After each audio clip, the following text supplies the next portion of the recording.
여기까지 들었을 때 본격적으로 이런 질문을 가지게 되지요. 오케이, 알았어요. 자, 그러면은 내가 믿음이 없는 것도 알겠어. 올바른 믿음이 중요하다는 것도 알겠어. 자, 그럼 우리 어떻게 하면 그 믿음 가질 수 있나요? 라는 질문이 나올 수밖에 없겠죠. 자, 그래서 지금부터는 굉장히 실용적인 강의들이 될 거예요. 실제적으로 최대한 여러분들이 실제 생활에서 적용할 수 있게끔 가장 실천적인 이야기들을 놓았기 때문에 이제부터가 아마 좀 가장 핵심의 강의가 되지 않을까 싶습니다. 저는 믿음의 재료는요, 세 가지가 있다라고 생각합니다. 이 세 가지가 만났을 때 믿음이 탄생한다라고 보거든요. 그 중에 첫 번째 재료는요, 저는 의지라고 봅니다. 의지. 그러니까 믿고자 하는 의지. 그러니까 일단은 사실 의지가 있어야 어떤 얘기를 들을 수 있겠죠. 그러니까 정말 아무것도 관심도 없는 사람한테 그 사람한테 믿음이 생기기는 어려울 거예요. 그러니까 교회도 안 나가고 전혀 말씀도 안 보고 일단 난 이걸 알고 싶지가 않아. 그런 사람한테 어떤 믿음이 생기는 건 불가능할 거예요. 그렇기 때문에 우선 내가 믿고자 하는 의지가 있어야 된다라고 생각을 해요. 자, 근데 이 지점에서 그래 조금 공부를 하셨던 분들은 약간 부딪히는 게 있을 수 있을 거예요. 잠깐만요. 우리가 믿음을 가지는 것은 하나님의 은혜 아닌가요? 그냥 전적인 은혜지 우리가 하는 게 아니잖아요.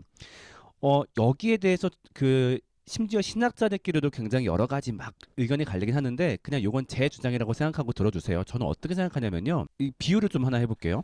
자, 만약에 우리 집 앞에 어떤 선물이 딱 온 거예요. 뭐 예를 들면 뭐 교회에서 갑자기 누가 맥북을 딱 보내줬어요. 자, 그러면 이렇게 선물이 왔으면 그 선물이 정말로 은혜죠. 우리 집에 온 선물이니까 너무 은혜란 말이에요. 은혜야? 너무 감동스러워. 우와, 우와, 우와.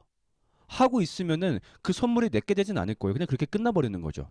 분명히 어떻게 해야 돼요? 이 문을 삐그덕 열고 나와서 그 은혜를 받아들이는 의지가 있어야겠죠. 그러니까 그렇게 해야 분명히 의 은혜가 내 것이 될 수 있으니까. 물론 그렇다라고 해서 이 선물을 내가 만든 거예요? 그렇게 말을 할 수는 없을 거예요. 이 선물은 분명히 교회에서 준 은혜지만 이걸 받아들이는 의지의 과정은 분명히 있어야 되는 거죠. 그것처럼 하나님이 우리에게 구원의 선물을 주셨어요. 그 복음을 주셨어요. 그것은 은혜예요. 하지만 그것을 받아들일 때 우리의 의지도 분명히 관여를 하는 것이죠.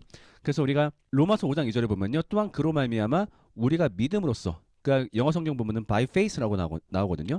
우리가 믿음으로써 우리가 지금 이 서 있는 은혜에 들어갈 수 있었다라고 말을 해요. 분명히 믿음이라는 의지의 과정이 있어야 되는 거죠. 믿을 수 있는 의지가 일단 첫 번째 재료다라고 말을 하고요. 자, 그다음 두 번째 재료, 믿음의 두 번째 재료는 지식이라고 생각합니다. 지식. 네, 복음에 대한 올바른 지식. 근데 우리가 지식이란 단어를 조금 되게 뭐랄까 경계하면서 들을 때가 있죠. 자, 근데 사실 지식은 너무너무 당연한 거예요. 왜냐면은 일단 알아야 믿죠. 알아야. 믿음의 전제는 지식이에요. 그 예를 들면은 갑자기 누가 나한테 얘기를 하는 거죠. 그러니까 내가 어제 한 거 믿냐고. 네가 어제 뭘 했는데 물어볼 거 아니에요. 일단 네가 어제 뭘 했는지 들어야 내가 그것을 알아야 믿든가 말든가 할 거냐라고 말을 할 거란 말이에요. 그러니까 지식은요 믿음 형성할 때 너무너무너무 중요한 재료예요. 자, 그런데 한국 교회 토양에서는 약간 이런 게 있죠. 한국 사회에서 자체가 약간은 반지성주의가 있단 말이에요.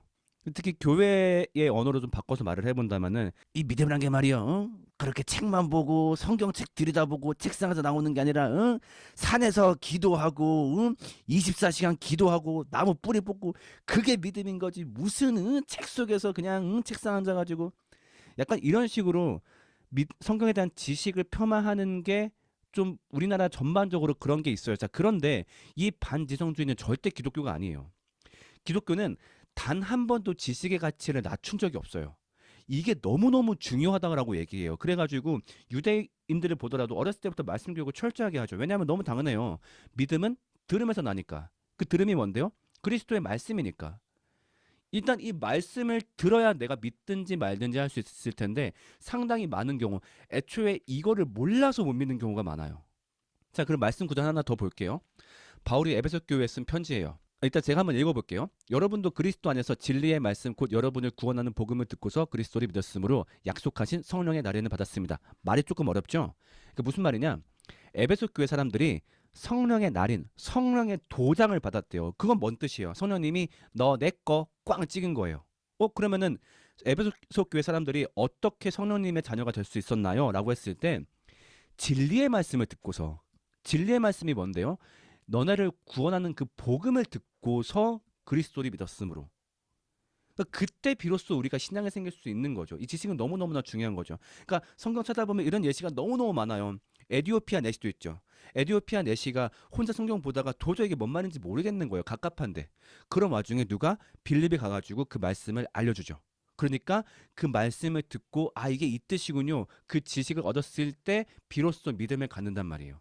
그러니까 이 지식은 우리가 믿음을 갖는데 너무너무나 중요한 재료다.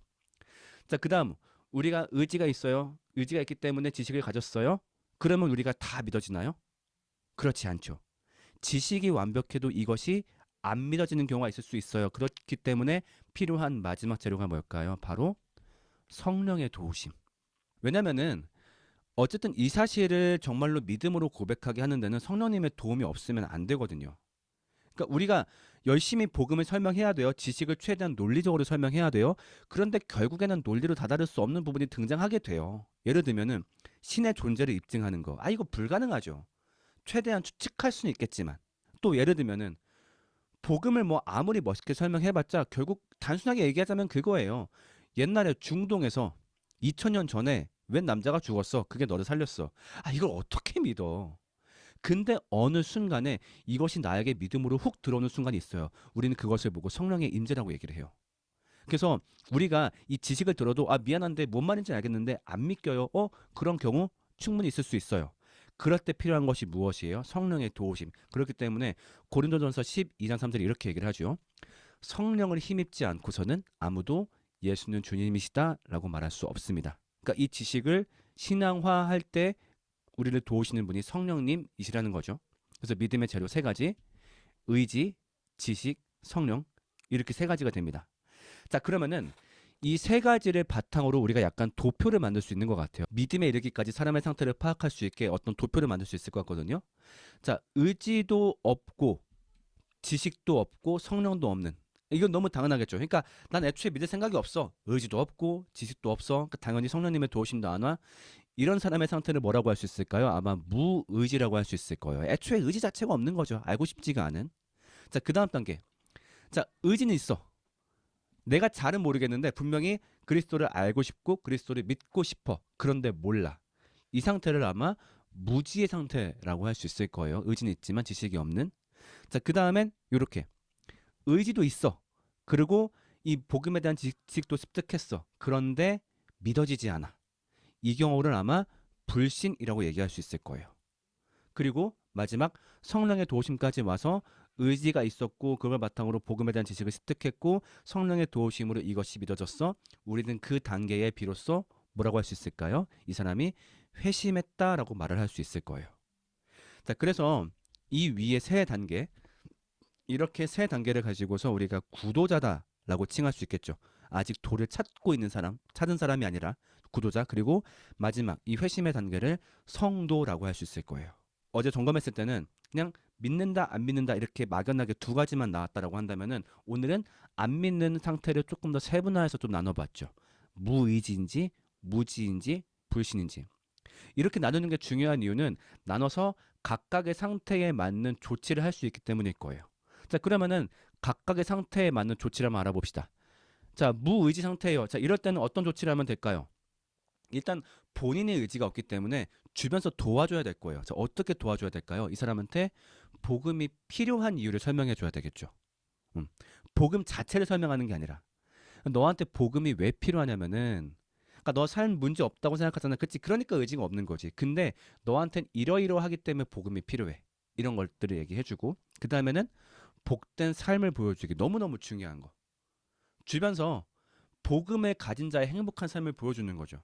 그랬을 때 이 사람들이 관심 가질 수 있게 잠깐만 저런 삶이라면 내가 궁금한데 나도 저렇게 살아보고 싶은데 네, 그 다음에 또 어떤 걸 도와줄 수 있을까요? 마음의 장벽을 들어주고 해소해주기. 무슨 말이냐? 어떤 사람 같은 경우는 기독교에 받은 큰 상처 혹은 안 좋은 기억 아니면 논리적으로 너무 이건 이해가 안 간다. 이런 식의 각각의 마음의 장벽이 있어서 못 들어오는 경우가 있어요. 이런 것들을 들어주고 해소해 주는 것들이 아마 이 무의지의 상태를 도와주는 방법일 거예요. 자, 그다음 두 번째 상태는 바로 무지의 상태. 네. 의지가 있어. 그래서 교회 왔어. 근데 아직 아무것도 몰라. 그러면 그때는 뭐 해야 될까요? 복음의 핵심을 배워야 되겠죠. 즉 회심에 필요한 지식을 배워야 될 거예요. 그리고 2단계에서 중요한 거는 마음껏 질문하고 대화하는 거. 네, 이거 너무너무 중요해요. 왜냐면은 복음이라는 거는 그냥 우리가 학습한다고 깨닫는 게 아니잖아요. 자기 안에 진실된 동의를 이끌어내야 되는 문제예요. 그러면은 자기 안에 동의되지 않는 거, 헷갈리는 거 마음껏 질문할 수 있게 해줘야 돼요. 근데 좀 교회에서 이게 안 되는 경우가 많죠. 좀 안타깝긴 한데 2단계에 있는 학생들한테는 진짜 많이 질문하게 하고 많이 대화할 수 있게 해줘야 돼요. 그리고 이때 막 자기가 회의하는 거. 그러니까 이건 왜 그렇지? 이건 안 믿기는데. 그거 부끄러워하지 않기 너무너무 자연스러운 것이고 네가 궁금해하는 질문들 신학이 2000년간 발달해 오면서 대부분은 답이 되어 있는 것들이야. 걱정하지 말고 뭐든지 의심하고 질문해봐. 내가 도와줄게. 이런 태도를 주변에서 좀 가져줘야 되겠죠. 자, 그 다음에 복음을 다 배웠어요. 근데 안 믿어져요. 그러니까 이분들은 굉장히 좌절할 때가 많아요. 아, 나 정말 하라는 거 다 했어. 봉사도 했고 복음도 습득했단 말이야. 근데 안 믿어져. 걱정하지 마세요. 뭐 하면 돼요? 성령의 도우심을 구하는 기도하면 되는 거예요. 야, 걱정 마. 그 다음부터는 네가 뭘 하는 게 아니야. 네가 복음에 대한 지식을 습득했다면은 넌 할 거 다 한 거야. 너무 두려워하지 말고 이제 성령님이 오시면 되는데 그거 어떻게 하면 되냐고 기도하면 돼. 예수님의 이름으로 내 안에 성령의 임재를 구합니다. 이 복음이 느껴지면 좋겠습니다. 성부와 성자께서 하신 일, 그 하신 일을 내가 어떤 건지 깨닫고 알길 원합니다. 왜냐하면은 이게 성령의 역할이거든요. 성령님은 어떤 분이에요? 막 사람 쓰러뜨리는 그런 분이에요? 손끝에서 막 아니에요. 성령님의 기본 역할은 뭐냐? 성부와 성자의 사역을 알려주시는 거예요. 그렇기 때문에 우리가 성부와 성자가 하신 일에 대한 지식을 듣고 성령님의 도우심을 통해서 그걸 습득하는 거죠. 그래서 그 단계를 초조해하거나 부끄러워하지 않기. 나 왜 빨리 안 믿어지지? 왜 빨리 안 믿어지지?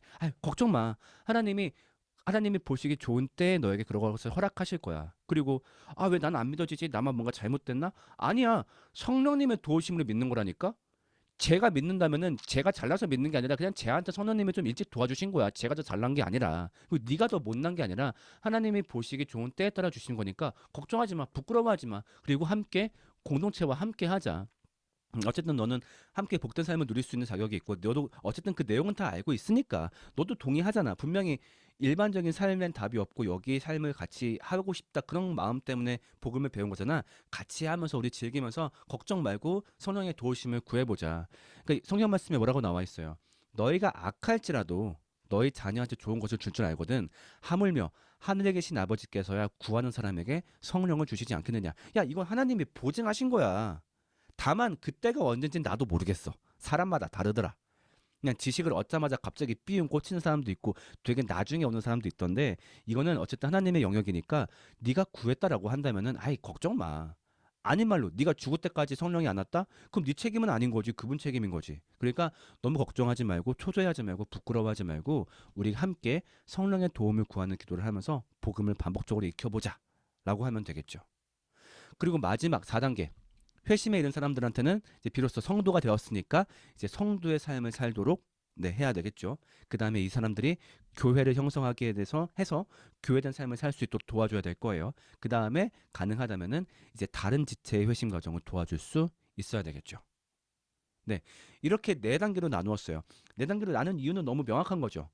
클리닉을 해주고 싶은 거예요.